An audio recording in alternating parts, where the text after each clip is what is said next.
አየር ኃይሉ የወሰደው አስደንጋጭ እርምጃ። ጀነራሉ ፋኖን ለማጥፋት ትዕዛዝ ሰጡ። ትራምፕ ቀጣዩን ኢላማ ይፋ አደረጉ። ሰበር መረጃ። የድሮን ጥቃቱ ቀጥሏል። የኢትዮጵያ አየር ኃይል በወልቃይት ግንባር ዳግም የድሮን ድብደባ መፈጸሙ ተሰማ። በህወሓትና ወታደራዊ ማዘዣ ጣቢያዎች ላይ ያነጣጠረው ይህ ጥቃት በሁለት ሳምንት ውስጥ ለሶስተኛ ጊዜ የተፈጸመ እጅግ ወሳኝ እርምጃ ሆኗል። በአሜሪካ መንግስት የቪዛ ማዕቀብ በተጣለባቸው ማግስት ቡድኑ በሱዳን በኩል ያደረገው ስልታዊ እንቅስቃሴ ለከፍተኛ ወታደራዊ ምላሽ ዳርጎታል። ከግንባር የተሰማውን መረጃ በቀዳሚነት ይዘን ቀርበናል። በሌላ በኩል ፋኖን ከምድረ ገጽ እናጠፋለን። የምስራቅ እዝ ኮር አዛዥ ብርጋዴር ጄኔራል አዲሱ መሐመድ ፋኖን ከክልሉ ለመጥረግ ሰራዊቱ ሙሉ ዝግጅት ማጠናቀቁን ይፋ አድርገዋል። ጠላትን ደምስሱ በሚል ትዕዛዝ ታጅቦ የተጀመረው ይህ ዘመቻ በክልሉ ያለውን የጸጥታ ሁኔታ ወደ አደገኛ የጦርነት ቀጠና ቀይሮታል። ይህ የሰራዊቱ አዲስ ወታደራዊ እንቅስቃሴ ምን ውጤት ያስገኛል? ዝርዝሩን በጥልቀት እንቃኛለን። ከውጭ ዜና ትራምፕ ቀጣዩን ኢላማ ይፋ አደረጉ። ከኢራንና ቬኔዙዌላ ስኬታማ እርምጃ በኋላ አሜሪካ አይኗን በኩባ ላይ ጥላለች። ኩባን ክብር ይዘን እንረከባታለን ሲሉ ፕሬዝዳንቱ የሰጡት አነጋጋሪ ንግግር ምን ያህል አደገኛ ነው? በከባድ ኢኮኖሚ ቀውስ ውስጥ ስላለችው ሀገር አሜሪካ የያዘችው እቅድ ምንድነው? የዛሬው ዘገባችን የትራምፕን አዲስና አደገኛ ስትራቴጂ ያጋልጣል። አብራችሁን ቆዩ። ሰላም ውድ ቤተሰቦች እንደምን አላችሁ?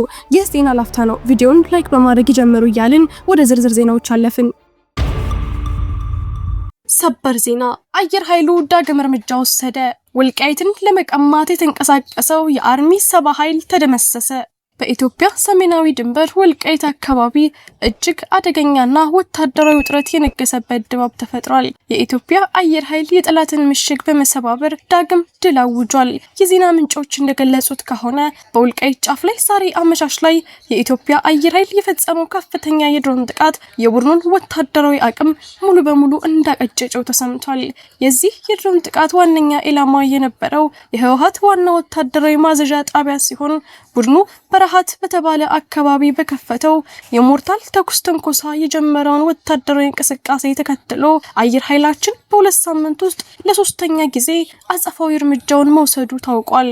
በአሜሪካ አይን ውስጥ የገባው ህወሓት የቪዛ ማዕቀብ በተጣለበት ማግስት የተሰማውን የቁጣና የሽንፈት ስሜት ለመወጣት በሱዳን በኩል ወደ ወልቃይት ያደረገው ወታደራዊ ዘልቆ መግባት ከፍተኛ እልቂት የገጠመው መሆኑ ተረጋግጧል። በሌሊት ጨለማ ተማምኖ በሸረሪና በኩል የከፈተው የሞርታል ጥቃት በሲቪሉ ማህበረሰብ ዘንድ ድንጋጤን ቢፈጥርም የተከዜ ዘብ ታጣቂዎች ከኢትዮጵያ መከላከያ ሰራዊት ጋር በመቀናጀት በአርሚ 70 የህወሓት ታጣቂ ቡድን ላይ የወሰዱት እርምጃ እጅግ ፈጣን ነበር። በቅርብ ርቀት የነበረው የኢትዮጵያ መከላከያ ሰራዊት ለጠላት የሰጠው ምላሽ የቡድኑን ወታደራዊ ስትራቴጂ በማምከን አከርካሪውን እየሰበረና አፈግፍጎ ወደ ሱዳን እንዲሸሽ ያስገደደ ነበር። ከሰሞኑ ተጨማሪ ኃይሉን ወደ ሱዳን በማስገባት የወልቃይትን ድንበር ለመጣስ ሲንቀሳቀስ የነበረው የአርሚ 70 ህወሓት ቡድን የዛሬ አመሻሽ የድሮን ጥቃት መድረሻ ሆኗል። የጥቃቱ ግለትና ትክክለኛነት ከፍተኛ መጠን ያለው የሰው ኃይልና የጦር መሳሪያ እንደወደመበት ሲነገር፣ የተረፈው የቡድኑ ኃይልም በድንበር በኩል ወደ ሱዳን ግዛት ተጠራርጎ መግባቱ ተረጋግጧል። ይህ በወልቃይት የተፈጠረው አዲስ የጦርነት ነበልባል ከፕሪቶሪያው የሰላም ስምምነት በኋላ የተገነባው የሰላም ትርክት ምን ያህል ተሰባሪ እንደነበር በግልጽ ያሳየ ሲሆን በኢትዮጵያ መንግስት በኩል ታጣቂዎችን ከሽብር መዝገብ የመሰረዝና የመመለስ ሂደት ዳግም ጥያቄ ውስጥ እንዲገባ አድርጎታል። አሁን እየወጡ ያሉ ተጨማሪ መረጃዎች እንደሚያመለክቱት የኢትዮጵያ መንግስት ህወሓትን ዳግም በሽብርተኝነት ለመፈረጅ በዝግጅት ላይ ነው። ቡድኑ ከዚህ ቀደም በሽብርተኝነት ተፈርጆ የነበረ ቢሆንም የፕሪቶሪያን ስምምነት ተከትሎ መዝገቡ ቢሰረዝም አሁን እየተፈጠሩ ባሉ የጸጥታ ችግሮች የተነሳ መንግስት ከስትራቴጂካዊ እቅድ ይልቅ ለፖለቲካ ሚዛን የሚሰጠው ቦታ መፈተሽ እንዳለበት እየተገለጸ ይገኛል። በአሁኑ ሰዓት በወልቃይትና በአካባቢው ያለ የጸጥታ ሁኔታ በመከላከያ ሰራዊት ቁጥጥር ስር ውሎ የተረጋጋ ቢሆንም የህወሓት የሱዳን ድንበር ተሻጋሪ እንቅስቃሴ ከፍተኛ የዲፕሎማሲያዊና ወታደራዊ ትኩረት የሚሻ ጉዳይ ሆኖ ቀጥሏል። እርሱም በዚህ መረጃ ላይ ያሉትን ማንኛውም ሀሳብና አስተያየት በኮሜንት ሴክሽን ላይ እንዲያጋሩን እየጋበዝን አሁን በቀጥታ ወደ ቀጣዩ ዜና እንለፍ። ፋኖን ሙሉ ለሙሉ እናጠፋለን። የምስራቅ እዝ አዛዥ የሰጡት አወዛጋቢ መግለጫ። ከፍተኛ ውጥረት ነግሶባቸዋል በተባሉት የአማራ ክልል አካባቢዎች የምስራቅ እዝ ኮር አዛዥ ብርጋዴር ጄኔራል አዲሱ መሐመድ በሰጡት አጣዳፊ መግለጫ መንግስት በፋኖ ኃይሎች ላይ ያለውን አቋም በግልጽ አስታውቀዋል። ጄኔራሉ ፋኖን ጽንፈኛ በማለት በመፈረጅ ይህንን ኃይል ከክልሉ ለመጥረግና ሙሉ በሙሉ ለማጥፋት ሰፊ ወታደራዊ ዝግጅት እየተደረገ መሆኑን አረጋግጠዋል። በሰጡት መግለጫም ሰራዊቱ የተሰጠውን ግዳጅ በብቃት እየተወጣ መሆኑን በመጥቀስ በቀጣይ በሚካሄዱ ዘመቻዎች ጠላት የተባለውን አካል የመደምሰስ አቅጣጫ ተቀምጧል በማለት የጦርነቱን ተጋጋይነት አመላክተዋል። ይህ በእንዲህ እንዳለ የክልሉን ደህንነት ለማረጋገጥ በሚል ሰበብ ጄኔራሉ ለክልሉ የጸጥታ ኃይሎችና ለህዝቡ ጥብቅ ትዕዛዝ አስተላልፈዋል።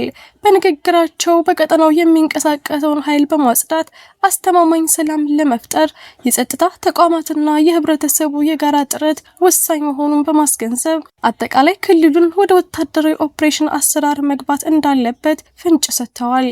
ይህ የጄኔራሉ ንግግር በአካባቢው ያለውን የጸጥታ መደፍረስ ይበልጥ አባብሶታል የሚሉ ወገኖች መንግስት የፖለቲካ መፍትሄ ከመፈለግ ይልቅ በወታደራዊ ኃይል ብቻ ለማሸነፍ መወሰኑ ለቀጣዩ የክልሉ እጣ ፋንታ ስጋት ሆኗል የሚል ትችት እየተሰነዘረበት ይገኛል። የወቅቱ የጦርነት ሜዳ ሁኔታ እንደሚያሳየው ከሆነ መንግስት የጀመረውን የማጽዳት ዘመቻ እጅግ በከፍተኛ ወታደራዊ አቅም እየተገበረው ሲሆን የፋኖ ኃይሎች ደግሞ በተለያዩ የክልሉ አካባቢዎች ስልታዊ ማፈግፈግና አድፍጦ የመምታት ጥቃቶችን በማድረስ ምላሽ እየሰጡ መሆናቸው ውዝግቡ ወደ ማያባራ የጎዳና ላይ ውጊያ እንዳያመራ ከፍተኛ ስጋት ፈጥሯል።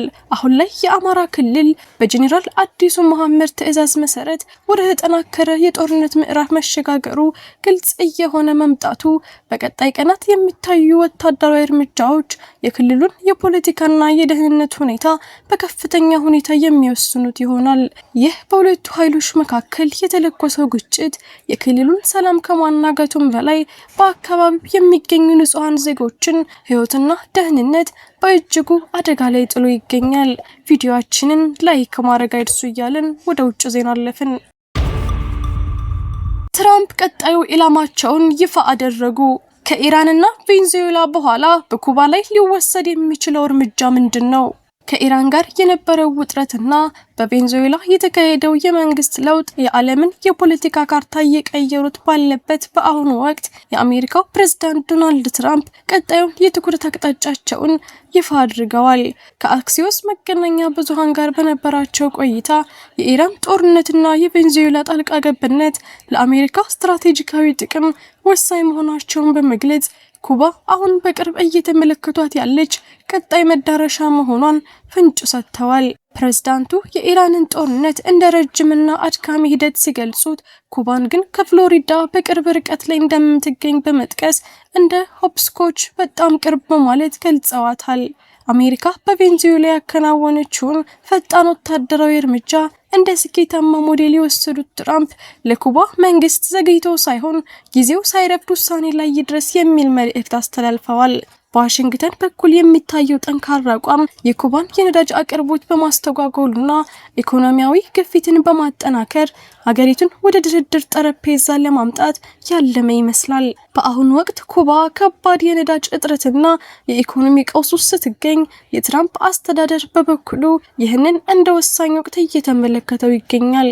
የውጭ ጉዳይ ሚኒስትሩ ማርኮ ሩቢዮ በድርድሩ ሂደት ውስጥ ቀጥተኛ ሚና እየተጫወቱ መሆኑ የተሰማ ሲሆን ኩባ በበኩሏ ዓለም አቀፍ ግፊቱን ለመቋቋም የሚያስችል የኢኮኖሚ ማሻሻያዎችን እያቀረበች ትገኛለች።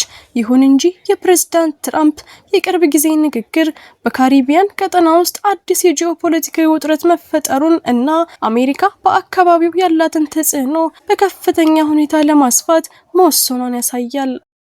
ውድ የዜና ላፍታ ቤተሰቦች የሰዓቱ መረጃዎቻችን ያዳመጣችሁትን ይመስል ነበር። ስለተከታተላችሁን እያመሰገንን ቻናላችንን ሰብስክራይብ በማድረግ ቤተሰብ እንድትሆኑ እየጋበዝን በዚሁ ተሰናበትን። ጤና ይስጥልን።